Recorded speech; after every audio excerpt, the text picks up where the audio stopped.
ఏ హామీ అమలు చేశారు? 3 సెంట్ల స్థలం ఇస్తాన్నారు, ఇచ్చారా? ఆడపిల్లకి పుడితే 25,000 రూపాయలు డిపాజిట్ చేస్తాన్నారు, చేశారా? కాపుల్ని బీసీ చేస్తాన్నారు, చేశారా? మత్స్యకారులను ఎస్సీ చేస్తాన్నారు, చేశారా? రజకుల్ని ఎస్సీ చేస్తాన్నారు, చేశారా? ఏ హామీ నిలబెట్టుకోలేదు కదా మీరు. మా ఊరికి ఏం చేశారు? దమ్ముగా అసలు ఈ రాష్ట్రానికి ఏం చేశారు చెప్పే దమ్ము ఉందా? నేను అడుగుతున్నా. నేను పవన్ కళ్యాణ్ గారిని, చంద్రబాబు నాయుడు గారిని, భారతీయ జనతా పార్టీని ముగ్గురిని ఛాలెంజ్ చేస్తున్నాను. 2014 నుంచి 18 దాకా మీరు ముగ్గురు కలిసి వెళ్ళారు ఈ రాష్ట్రాన్ని. ఈ రాష్ట్రానికి మీ మార్క్ ఏంటనేది అక్కడ ఉందా? మీరేం చేశారు ఈ రాష్ట్రానికి చెప్పే దమ్ముందా మీకని అడుగుతున్నాను. మీకు నిజంగా మీకు దేవుడు సిగ్గనేది పెడితే చెప్పాలి కదా. మేము జన్మభూమి కమిటీలతో అద్భుతంగా పరిపాలన చేశాం. Telugu Desam party, Bharatiya Janata party, Pawan Kalyan party ముగ్గురం కలిసి అదే జన్మభూమి కమిటీల్ని మళ్లీ తీసుకొస్తాం అని చెప్పే దమ్ముందా మీకని అడుగుతున్నాను. దమ్ము లేదు. లేకుండా ఏం చెప్తున్నారు? జగన్మోహన్ రెడ్డి గారు ఏర్పాటు చేసినటువంటి వాలంటీర్ల వ్యవస్థను నేను కొనసాగిస్తాను. జగన్మోహన్ రెడ్డి గారు 5,000 గౌరవ వేతనం ఇస్తున్నాడు, నేను 10,000 ఇస్తాను. ఇది మీ జారుడు బండ రాజకీయం. ఇది మీ విలువలు, వ్యక్తిత్వం. జగన్మోహన్ రెడ్డి అమ్మఒడి 15,000 ఇస్తా అంటే నేను 20,000 ఇస్తాను. చేయూత జగన్మోహన్ రెడ్డి గారు సంవత్సరానికి 75,000 ఇస్తానంటే నేను 1,00,000 ఇస్తాను. 5 ఏళ్లకి 75,000 ఇస్తా అంటే నేను 5 ఏళ్లకి 1,00,000 ఇస్తాను, లేకపోతే 2 లక్షలు ఇస్తాను. జగన్మోహన్ రెడ్డి గారు 2,70,000 కోట్ల రూపాయలు నేరుగా సంకల్ప బలంతో ఈ రాష్ట్రంలో ఉన్నటువంటి కోట్లాది మందికి ఆర్థిక పరిపుష్టి కలగజేస్తే శ్రీలంక అయిపోద్ది ఈ రాష్ట్రం. ఈ రాష్ట్రం దివాళా తీస్తుంది. 2 సంవత్సరాలకే జగన్ గవర్నమెంట్ దివాళా తీస్తుంది, ఇంటికి వెళ్ళిపోద్ది, రద్దు అయిపోద్ది ప్రభుత్వం అని అవాకులు చవాకులు పేలినటువంటి ఇదే చంద్రబాబు నాయుడు గారు, ఇదే పవన్ కళ్యాణ్ గారు, ఇదే భారతీయ జనతా పార్టీ.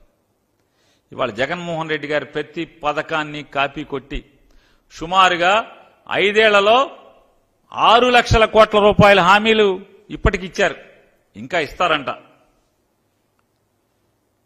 సరాసరి నేరుగా డబ్బులు ప్రజలకు వేసేటువంటి కార్యక్రమాలు 6 లక్షల కోట్ల రూపాయలంట. ఇవాళ చంద్రబాబు నాయుడు గారిని మరీ నేను గట్టిగా నిలదీసి ప్రశ్నిస్తున్నా. మీ బొంకు మాటలు ఆపి నా గురించి కూడా మీరు చాలా మాట్లాడారు. మా ఊళ్ళో కొల్లు అబద్ధం ఒకటి ఉంది. కొల్లు అబద్ధం నీతో పాటు తిరుగుతూ ఉంటాడు ఒక ఆయన. ఆ కొల్లు అబద్ధం ఏది చెవులో చెప్తే అదల్లా మీరు మాట్లాడారు. నేను చెప్పేదేమో నీతులు, ఆయన ఎవరో రామ్ నితీష్ అని మాల్ కట్టుకుంటే బైపాస్ రోడ్లో నేను ఎన్ఓసి ఇవ్వకుండా డబ్బులు డిమాండ్ చేశానని మీరు మాట్లాడారు. నేను పవన్ కళ్యాణ్ గారిని అట్లాగే ఆ సభలో పాల్గొన్నటువంటి చంద్రబాబు నాయుడు, మరీ ప్రత్యేకించి చంద్రబాబు నాయుడు గారిని, ఎందుకంటే ఈ బందరు కొల్లు అబద్ధం చెప్పినటువంటి ప్రతి అబద్దాలని నోటితో వల్లివేసిన వాడు చంద్రబాబు నాయుడు కాబట్టి ఆ కొల్లు అబద్ధం చెప్పినటువంటి మాటల్ని విషం చిమ్మినటువంటి చంద్రబాబు నాయుడు ప్రశ్నిస్తున్నా. ఆ రామ్ నితీష్ అనేటువంటి ఆ మాల్ కట్టినట్టు నాయన్ని నా వెనకాలైనా పరోక్షంగా పేరుని నాని నన్ను డబ్బులు అడిగాడు, లంచం అడిగాడు, నానికి డబ్బులు ఇచ్చాను, ఏది చెప్పినా నాని అడిగాడని గాని, లేదా నాని డిమాండ్ చేశాడని గాని, లేదా నాని డబ్బు కోసం నన్ను ఒత్తిడి చేశాడని గాని, లేదా నానికి నేను డబ్బులు ఇచ్చానని గాని నా వెనకాల చెప్పినా కూడా ఎస్ దమ్ముగా నేను అంగీకరిస్తా, నేను లంచం తీసుకున్నాను అంగీకరిస్తా, ఛాలెంజ్ చేస్తున్నా. కొల్లు అబద్ధాన్ని, ఈ బొంకు మాటల నారా చంద్రబాబు నాయుడిని ఇద్దరిని ఛాలెంజ్ చేస్తున్నా. ఆ రామ్ నితీష్ అని నా వెనకాల అక్కర్లా, నా పరోక్షంలో మీడియాతో అక్కర్లా, రికార్డెడ్ లైవ్ వీడియో అక్కర్లా, ఎవరితో అన్న ఒక మాట చెప్పమనండి.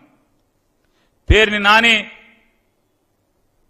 మా దగ్గర డబ్బు తీసుకున్నాడు, లేకపోతే డబ్బు అడిగాడు, డబ్బు కోసం ఒత్తిడి చేశాడని ఒక్క మాట. ఈ రోజుకి నేను గొప్పగా చెప్తా రామ్ నితీష్ గురించి.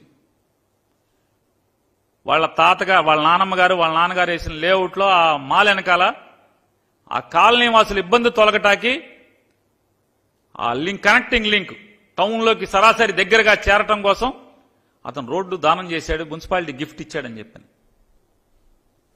ఆ రామ్నీతిని చెప్పండి. పేరు నాని అనేవాడు మమ్మల్ని ఇబ్బంది పెట్టాడు డబ్బుల కోసం అని చెప్పాను. ఒక మాట చెప్పానండి, షంషేర్గా చెప్తున్నా. ఎస్ చంద్రబాబు నాయుడు కుల్లాబద్ధం, నేను ఒప్పుకుంటా, నేను లంచం తీసుకున్నాను వాళ్ళ దగ్గర అని చెప్పిన. అతను ఒక మాట చెప్పానండి. ఇవాళ తమ్మన వారి సత్రం నేను ఆక్రమించానండి. సిగ్గు శరం కూడా లేకుండా మాట్లాడతారు. ఎవరు తమ్మనోళ్ళను సమాజానికి కోర్టులో కేసులు నడటమేంటి, ఎన్నో సంవత్సరాలుగా కేసులు నడటమేంటి, కోర్టులో కేసు ఆ తమ్మనోళ్ళకి అనుకూలంగా రావటం ఏంటి, నాకేం సంబంధం? పాపం పుణ్యం కూడా లేదా అంటున్నాను. నేను చెప్తున్నా, ఆర్యవైశ్య సమాజంలో ఒక్క సభ్యుడైనా, ఎవరన్నా క్రియాశీలకంగా ఉన్న ఒక్క సభ్యుడైనా చెప్పనండి నేను ఆక్రమించానని చెప్పింది. అది వైశ్యులకి మధ్య సమాజానికిను ఆ తమ్మన దానం చేసిన తమ్మన వాళ్ళకి తగువేంటి? అసలు నాకేం సంబంధం?